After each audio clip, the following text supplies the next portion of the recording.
नमस्कार दोस्तों, अगर आप 10 या 12 पास हो और सोच रहे हो कि गवर्नमेंट जॉब कैसे मिलेगी, तो आज की ये वीडियो आपके लिए बहुत ही इम्पॉर्टेंट होने वाली है। इस वीडियो में मैं आपको बताऊंगा 10वीं और 12वीं के बाद कौन कौन सी गवर्नमेंट जॉब्स होती हैं, उनके एग्ज़ाम्स, एज लिमिट और बेसिक सैलरी के बारे में। तो इस वीडियो के एंड तक आप बने रहिएगा। तो हमारा जो सबसे पहला जॉब है वो है इंडियन आर्मी। 10वीं पास स्टूडेंट के लिए इंडियन आर्मी एक बहुत ही बढ़िया ऑप्शन है।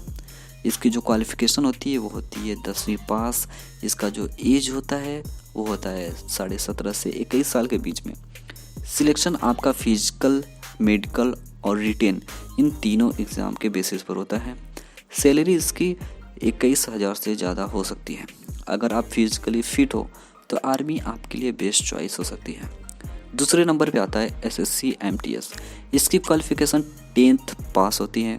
इसका जो वर्क होता है वो प्यून और ऑफिस हेल्पर का होता है। इसकी जो सैलरी होती है वो 18,000 से 22,000 तक की सैलरी होती है। ये जॉब बिगनर्स के लिए स्टेबल और सेफ होती है। अगर आप चाहें तो आप इसके साथ साथ आगे की भी तैयारी कर सकते हैं। तीसरे नंबर पे आता है रेलवे ग्रुप डी। इसका जो काम होता है उसमें ट्रैकमैन, हेल्पर असिस्टेंट जैसे काम होते हैं। इसकी सैलरी 18,000 प्लस आपको अलाउंसेस भी मिलते रहते हैं। और इसमें जो एग्ज़ाम होता है वो होता है सीबीटी प्लस फिजिकल। सीबीटी बता दें, कंप्यूटर बेस्ड टेस्ट होता है और इसके साथ साथ आपको फिजिकल भी देना पड़ता है। चौथे नंबर पे आता है police constable. Qualification 10th 12th state के अकॉर्डिंग ये डिपेंड करता है। सिलेक्शन रिटेन और फिजिकल इन दोनों एग्ज़ाम के बेस पर होता है। पुलिस जॉब में रिस्पेक्ट और पावर दोनों होती है, तो अगर आप पुलिस लाइन में जाना चाहते हैं तो यह आपके लिए बेस्ट ऑप्शन हो सकता है। पाँचवें नंबर पर आता है इंडियन नेवी, जिसमें जो ट्रेड्स होते हैं वो कुक और स्टेवर्ड का होते हैं। क्वालिफ़िकेशन इसमें 10th होती है। एज 17.5 से लेकर आपका 21 साल तक हो सकता है। और हम छठवें नंबर पे बात करें तो एसएससी सीएचएसएल एक ऐसा एग्ज़ाम है जिसमें आपको कई सारे पोस्ट देखने को मिलते हैं, जैसे एलडीसी, डीईओ, पीए। ये सब पोस्ट आपको एसएससी सीएचएसएल के थ्रू देखने को मिल सकते हैं। इसमें जो क्वालिफ़िकेशन होती है वो होती है 12th। सैलरी 25,000 से 40,000 के बीच में आपकी सैलरी होती है। ऑफिस जॉब चाहने वालों के लिए एसएससी सीएचएसएल बेस्ट एग्ज़ाम है। अब अगले 7th जॉब पर आते हैं तो वो इंडियन एयरफोर्स है। इसकी जो इसको हम अग्निवीर वायु भी कहते हैं। इसमें आपको साइंस स्ट्रीम से होना अनिवार्य होता है।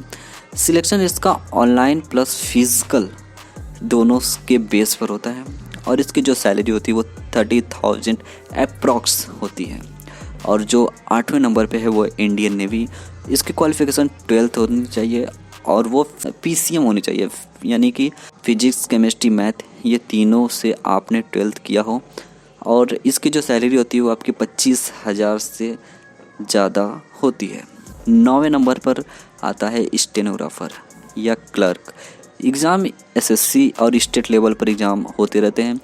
इसमें स्किल आपको चाहिए होती है टाइपिंग और शॉर्ट हैंड का। टाइपिंग इंग्लिश, हिंदी में भी हो सकती है और शॉर्ट हैंडिंग इसमें ज़्यादा इम्पॉर्टेंट होता है। स्टेनोग्राफर के लिए शॉर्ट हैंडिंग आपको आनी चाहिए। ये आप कहीं से सीख भी सकते हैं या खुद भी प्रैक्टिस कर सीख सकते हैं। 10वें नंबर पे आता है पोस्ट ऑफिस जीडीएस। क्वालिफ़िकेशन 10वीं या 12वीं हो सकती है। सिलेक्शन मेरिट बेस्ड पर होता है। सैलरी 10,000 से लेकर 14,000 तक होती है। हर स्टेट अपने लेवल पर भी वैकेंसीज निकालती है, जैसे फॉरेस्ट गार्ड, ग्राम सेवक, कोर्ट क्लर्क, होम गार्ड। इसलिए अपनी स्टेट की ऑफिशियल वेबसाइट रेगुलर चेक करते रहो। दोस्तों, 10वीं और 12वीं के बाद गवर्नमेंट जॉब पाना बिल्कुल पॉसिबल है। बस सही गाइडेंस और मेहनत की ज़रूरत है। अगर वीडियो पसंद आई हो तो लाइक करो और ऐसे ही वीडियोस के लिए चैनल को सब्सक्राइब करो।